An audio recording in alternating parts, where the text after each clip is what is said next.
Greetings, friend, and welcome to the Between the Covers podcast, where we are working every day to remove the self-limiting beliefs that are preventing us from becoming the heroes of our own stories. I am Marcus Spar, and this is going to be a departure from what I typically do.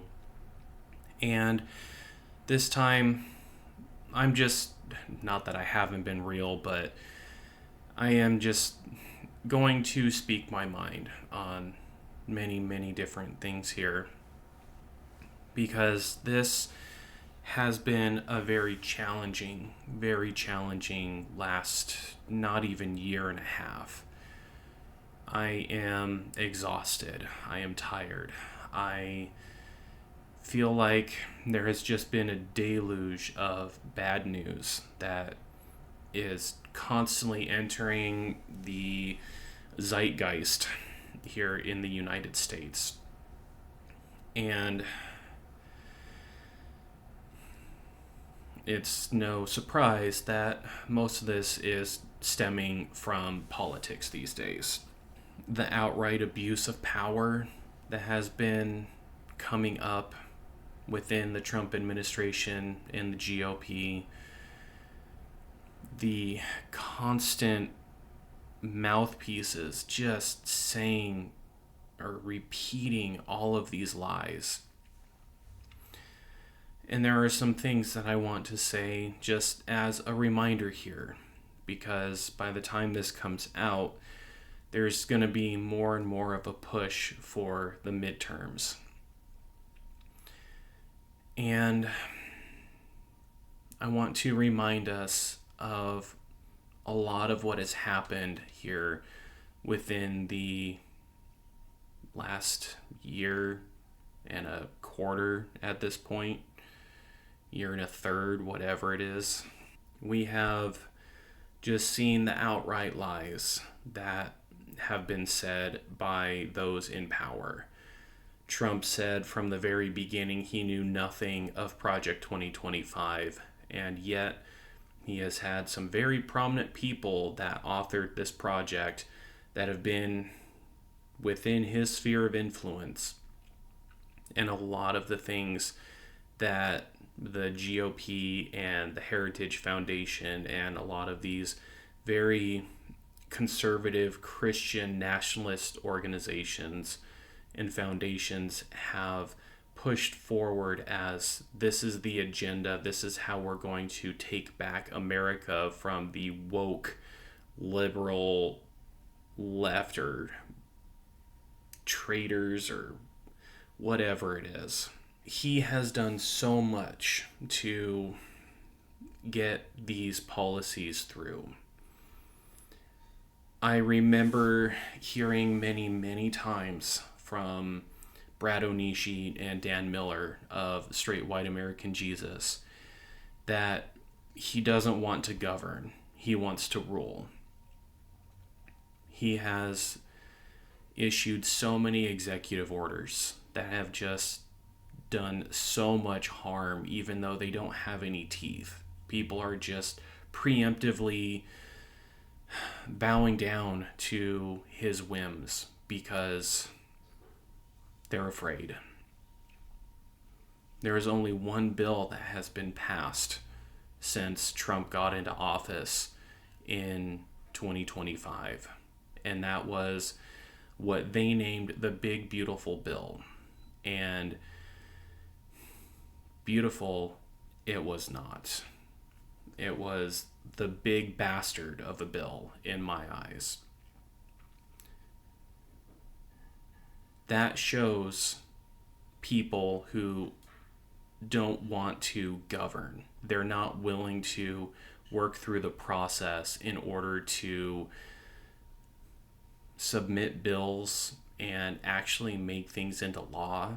No, just signing executive orders. We have a Department of Defense that has spent billions of dollars in order to rebrand itself as the Department of War.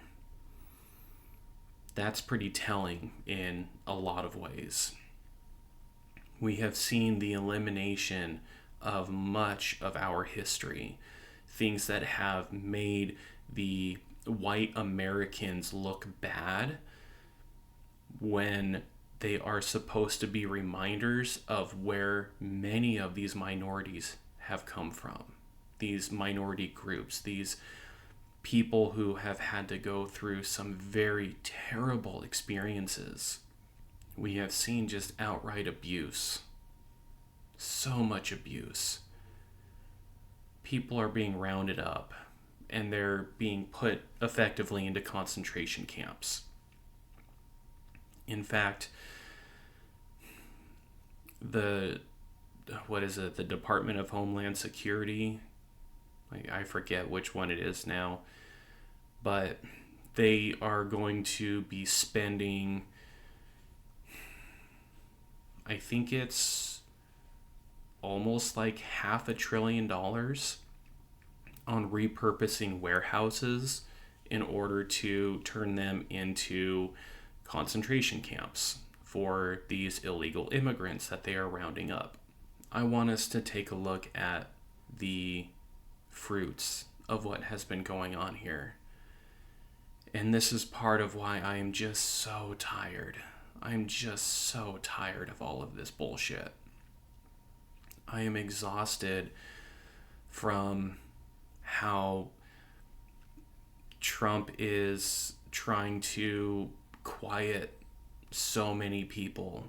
It's just been recently that Stephen Colbert had an interview on the Tonight Show, Daily Show, whichever one his is. Maybe it is the Tonight Show, with Representative Tellerico from Texas.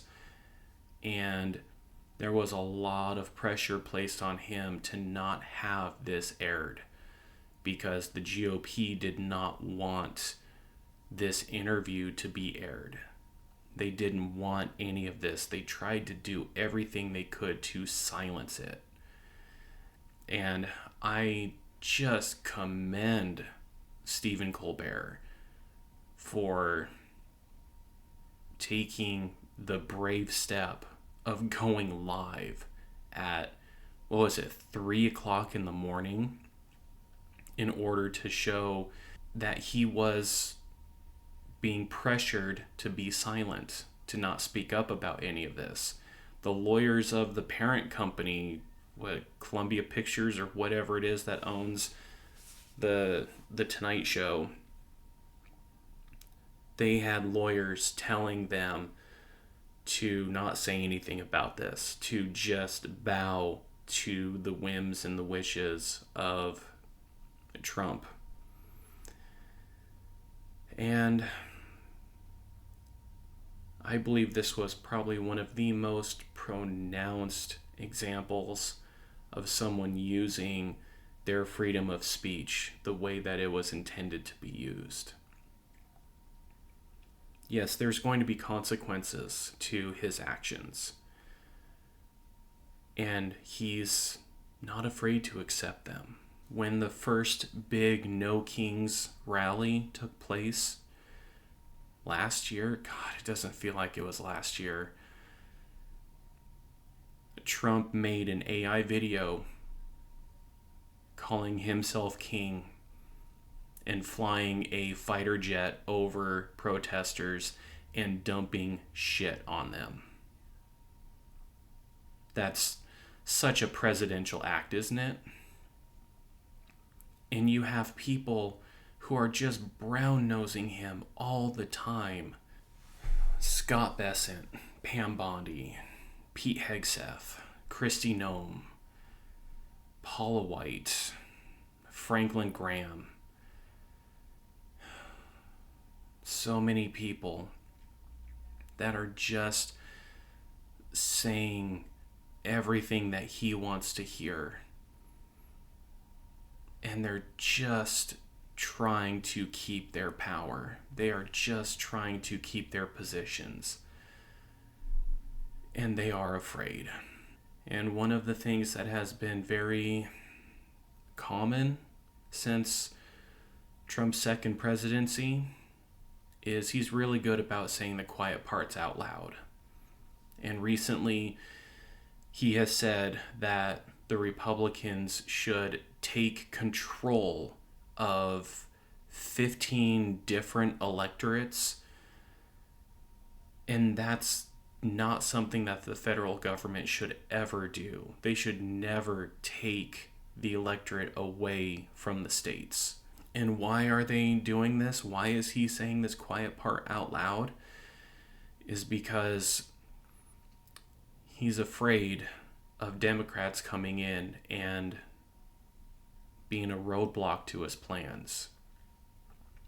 We have seen a wanton disrespect for life. For so many of these people that say that they are pro-life, honestly, the way that I have observed it is they are pro-birth. They don't care anything about life after birth. You see them just bombing Venezuelan ships, claiming that they're bringing drugs, that they're the ones who are bringing fentanyl, when that's something that comes from Mexico. We have seen crimes against humanity, and I can't even think of it right now. My brain is just so gone. It is so exhausted from everything that's been going on. And I'm also battling a cold that's been going around here. Just came last night, and I am trying to get this recorded before my voice really goes.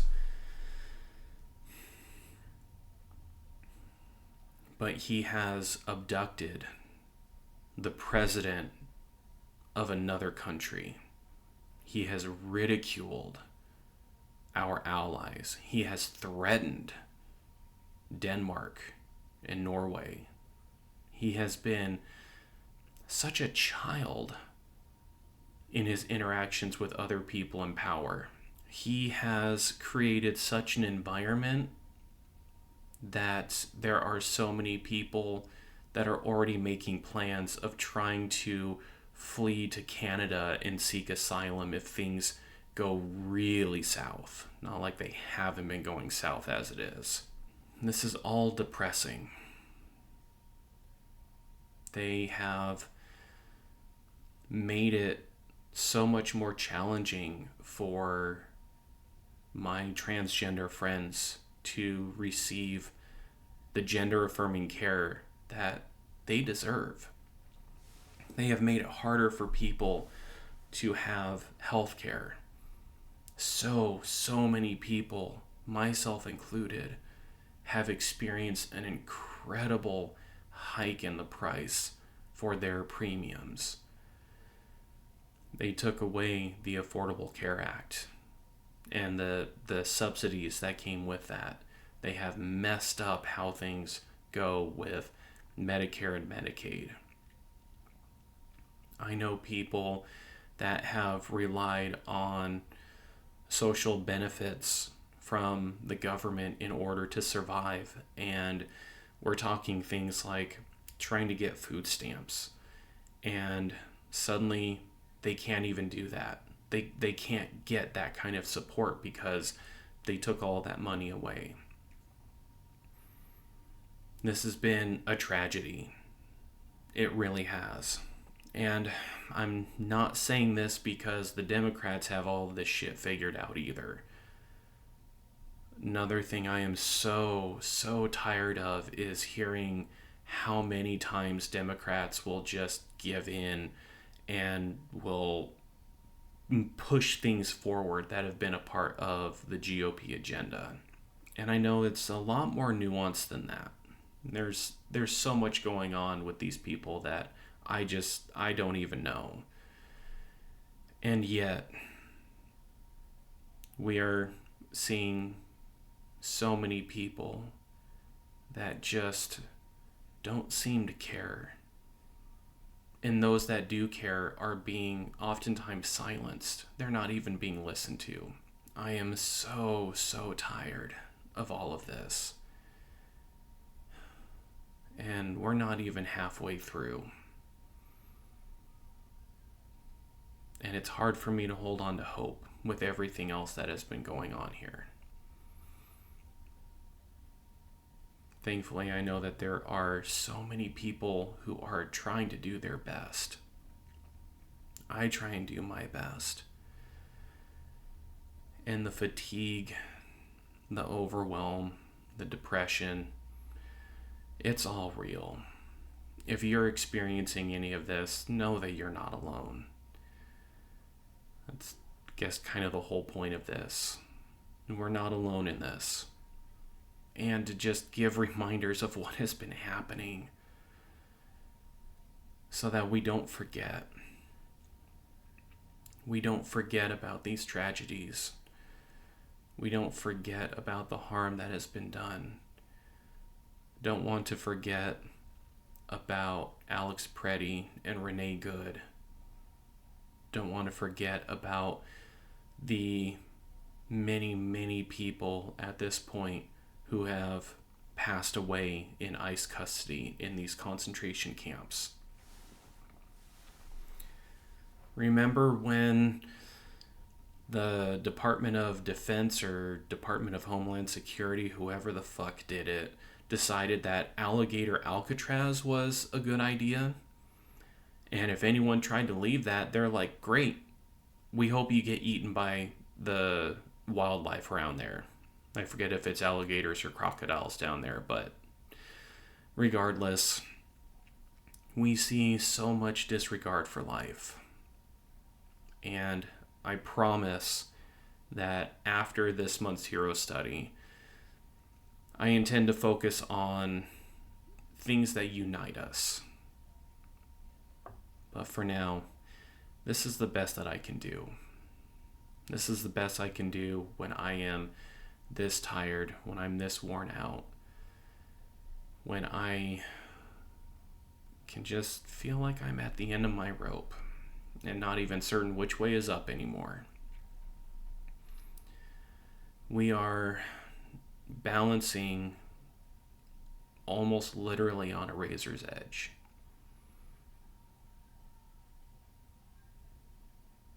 And I do have fears about the future. I do have fears about the coming midterm elections. The Republicans know that they're not going to win. And so they're trying to do everything they can to make it so that they don't lose. As tired as I am, as exhausted and down as I am going to continue doing what I can. I'm going to continue using my voice. I'm going to continue to try and inspire people and try and remind all of us of what has been going on when from one day to the next there's some new salacious news bite that has been coming out. Haven't even talked at all about the Epstein files and how, you take a look around the world, people who have been found to be within Epstein's sphere of influence and possibly participated in the child sex trafficking that he was known for and was actually convicted for. Around the world, these people are being arrested and they are paying the price for what they've done. Except for here in the US. There are people that have been listed in the Epstein files that are still in positions of power. And we're not just talking about Donald Trump. We are talking about so many people that have had their names that have been in these files. And I haven't even sifted through them. 3 million documents is just way too much to go through.